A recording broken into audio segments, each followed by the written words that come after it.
Hello, my friends. Welcome back to our study along of the World Order of Baha'u'llah, Selected Letters by Shoghi Effendi. This is a study along series. If you're joining for the first time, welcome. I'm Jacqueline Claire.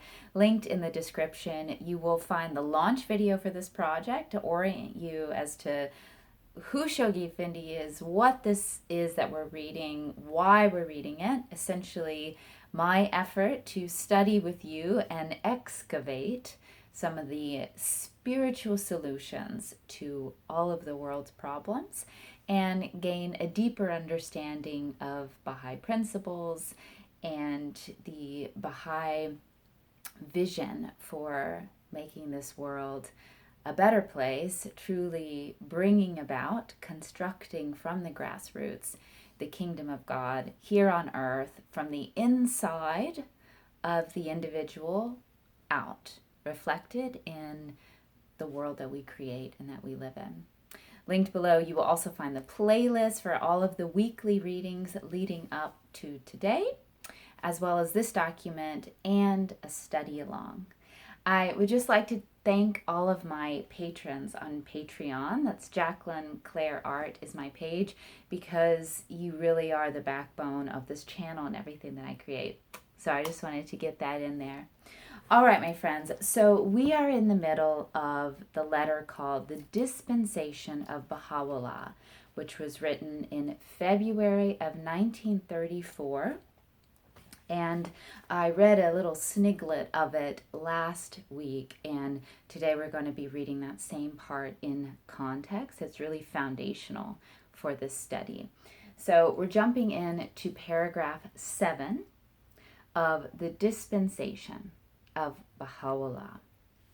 Dearly beloved friends, I feel it incumbent upon me by virtue of the obligations and responsibilities which, as guardian of the faith of Baha'u'llah, I am called upon to discharge, to lay special stress at a time when the light of publicity is being increasingly focused upon us, upon certain truths which lie at the basis of our faith, and the integrity of which it is our first duty to safeguard.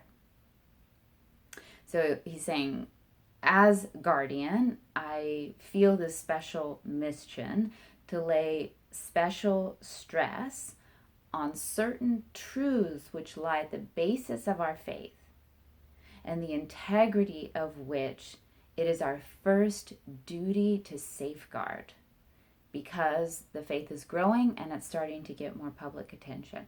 So we really need to focus on these truths at the basis of our faith and uphold their integrity. These verities, if valiantly upheld and properly assimilated, will, I am convinced, powerfully reinforce the vigor of our spiritual life and greatly assist in counteracting the machinations of an implacable and vigilant enemy. Ooh, my goodness, you guys. So these verities that we're about to get into, if valiantly upheld, so valiant, that's like sticking your neck out, right? Valor, like a knight in shining armor who goes the extra mile. That's what I picture. So if they are valiantly upheld, not timidly, not quietly, not a little bit, valiantly upheld and properly assimilated, like if we learn how to integrate these principles into our lives. Again, those are my words, right? Me processing my understanding of this here. So valiantly upheld and properly assimilated will, Shoghi Effendi believes, powerfully reinforce the vigor of our own spiritual life, our own and our community life, and greatly assist, not completely do it, but assist in counteracting the machinations of an implacable enemy and vigilant enemy. And of course, we don't know I don't know if by enemy he means just lower nature and materialism and, the sort of base nature of life that always tries to creep in, contention and that sort of thing, or if he means secular religious enemies of the faith, or enemies of the faith that like covenant breakers. I don't know exactly what he means, but I get the feeling, right? So here we go, paragraph 8. This is what I read last week that I think is so paramount.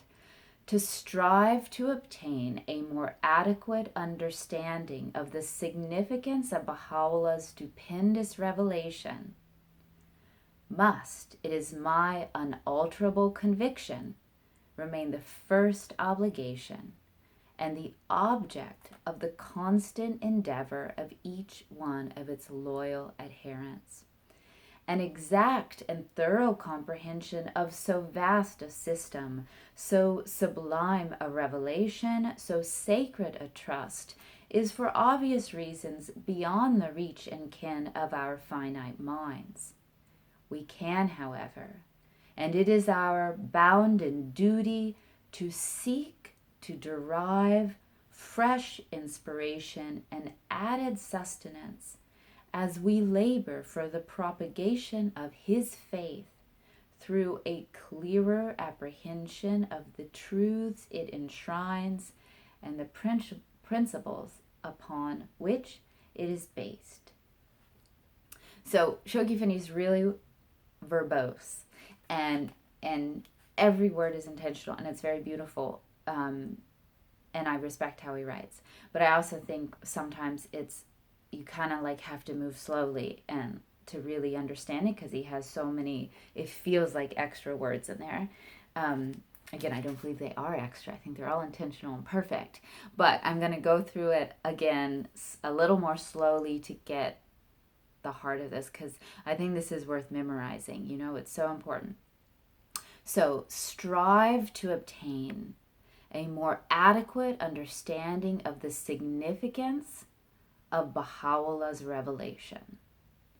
Strive to obtain a more adequate understanding of Baha'u'llah's revelation is the first obligation and should be the object of the constant endeavor of each one of its adherents. First obligation, an object of constant endeavor. We've never arrived. Becoming a Baha'i, being a Baha'i for 30 years, having done all the Ruhi books, like, it's never a final destination. It's the object of our constant endeavor. And though we can never fully grasp any of this, we can, and it is our bounden duty, to seek to derive fresh inspiration and added sustenance. Fresh inspiration and added sustenance as we labor for the propagation of his faith. So as we are sharing the teachings of the faith, as we are, telling people about Baha'u'llah, but even more so, I think, and more powerfully, the former by doing this, which is to live these teachings, right? As we are like living teachers propagating Baha'u'llah's message and principles and teachings, we are seeking to derive fresh inspiration from the revelation, to fill our cup, and added sustenance. As we teach, through a clearer apprehension of the truths Baha'u'llah's revelation enshrines and the principles upon which it is based. So again, it isn't a list of 12 principles that we memorize, right? This is a process, a clearer apprehension of the truths it enshrines and the principles upon which it is based. We have to always be filling our cup. So that's paragraph 8, and I'm going to conclude there. You know, this reminds me, I was raised in the Bahai Faith, and I've always identified as a Baha'i. And when I was in my late 20s, I recognized that there was something in me that was almost jealous. That's a bit ugly of a word, but I had feelings of a bit of jealousy towards people who were around my age, who had not grown up with the Baha'i Faith and who discovered the faith and fell in love with the faith and dedicated themselves to the faith. And whereas they might have looked on me as very blessed that I grew up with the principles of the faith, and indeed I was blessed, I saw them as very blessed as having had that adult journey of discovering, investigating, falling in love, committing. And I realized that it was actually my responsibility and obligation, no matter how many times I'd read a Baha'i passage or a Baha'i prayer or a Baha'i quote or a Baha'i book, it was my obligation to read it with new eyes every time. To commit to that process of newness and discovery that I felt like my friends were experiencing. That because it's the creative word, and I've never fully understood the writings, and there's many layers of meaning, and relevance of prayers and stuff changes throughout our lives and that sort of thing. So I'm reminded of that personal experience when I read this about it is our bounden duty to seek to derive fresh inspiration and added sustenance from the writings. That's our duty, to look for fresh inspiration, to remove the veils from our eyes or our ears or our hearts or our minds, especially when we've heard a principle or a quote or read something umpteen times. That there is always fresh inspiration. It's our bounden duty to seek that through a clearer apprehension of the truths Baha'u'llah's revelation enshrines and the principles upon which it is based.